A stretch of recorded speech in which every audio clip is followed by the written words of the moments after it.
என் பொண்டாட்டி நான் தொடக்கூடாது. என்னடா பொண்டாட்டி தொடர்ந்து போறப்பெல்லாம் புடிச்சு கைய புடிச்சு இழுத்து கை சப்பியே பிச்சு விட்டாங்க. என்னடா உனக்கு பிரச்சனை? நல்லா இருக்கா? எனக்கு அப்புறம் தான் அம்மாளுக்கெல்லாம் கல்யாணம் பண்ணணும். ஆமா ஆமா நானும் பார்த்து பண்ணிருந்தேன். நல்லா இருக்கான்னு சொல்லிட்டு இருந்தேன். என்னடா உனக்கு பிரச்சனை?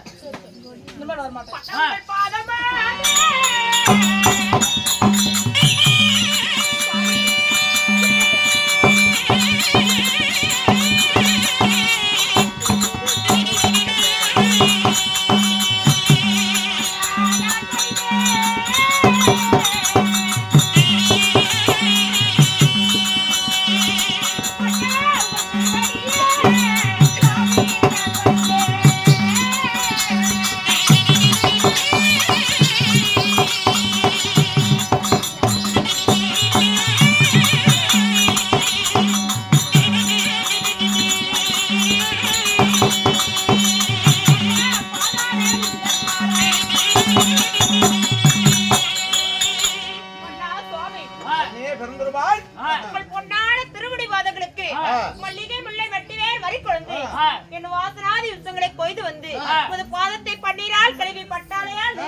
பாதத்தை மனதில் கொண்டு வடிந்த காரணத்தால் எப்படி வாழ வேண்டும்?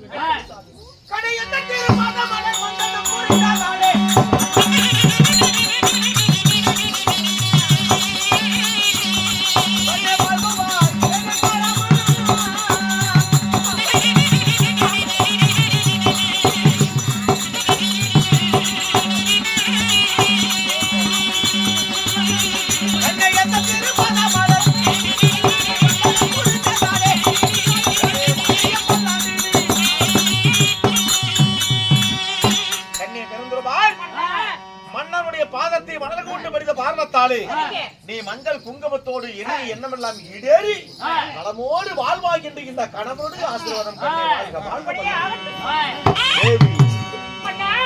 அப்படி இருந்தாலும் அந்த விருத்திலே இந்த மங்கையாரை 1000 தாதிவர்களை வச்சு சீக்கிரமாக என்ன காரணம்? நம்முடைய மகன் லக்கணகுமாரனுக்கு கல்யாணம் செய்யலாம் என்று முடிவு செஞ்சிருக்கிறார். ஆமா, எந்த நாட்டிலே பெண் பார்த்து வந்துள்ளீர்கள்? இனிமேதான் பார்க்க போக போறோம். யாரை முடிவு செஞ்சிருக்க தெரியுமா? அந்த ஆயர்பாடி வாழ்ந்து வருகிறானே, சங்கு துவாரம் ஆண்டு வரக்கூடிய மாய கண்ணன், அந்த கண்ணனுடைய மகள் கமல சுந்தரியை தான் நம் மகன் லக்னனுக்கு கல்யாணம் செய்வதற்காக பெண் பார்க்க போகலான்னு முடிவு செஞ்சிருக்கான். என்னதான் இருந்தாலும் கண்ணனாகப்பட்டவன் சூதுக்காரன். அவன் வீட்டிலே பெண் கட்டி வந்தால் அவன் ஏதாவது சூது செய்து விடுவான். முல்லை முள்ளால் தான் எடுக்க வேண்டும், வண்டத்தை வண்டத்தால் தான் கருவிருக்கணும். அதனாலே அந்த பாண்டவர் பக்கம் அந்த கண்ணன் இருக்கும் வரைக்கும் பாண்டவர் அழிக்க முடியாது. அதனால அந்த கண்ணனை நமக்கு சம்பந்தி ஆக்கிட்டா நாம் சொல்லக்கூடியபடிதான் அந்த கண்ணன் கேட்டாகணும். கண்ணன் நம் பக்கம் வசமாக இருப்பான். அதனால்தான் உன்னுடைய தந்தை என்னுடைய மாமன் ஜகனியுடைய வார்த்தை கேட்டுதான் புறப்படுறேன். போய் வரட்டுமா? போய் வருகிறேன். பார்த்து பத்திரமாக சென்று வாருங்கள்.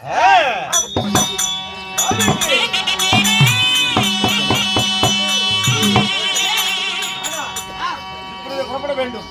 எங்கு தங்கு துவாரகைக்கு போகணும். எங்கடா என் மாமன்? வராதீங்க. ஆகட்டும், வராதே. சீக்கிரம். நீங்க சொன்னபடி பொன் திரையெல்லாம் ரெடியா வச்சிருக்கேன். ஆனமால 6 லட்சம், பொன் 9 லட்சம். ஆகட்டும். எல்லாம் எடுத்து வரேன். வாருங்கள் போகலாம்.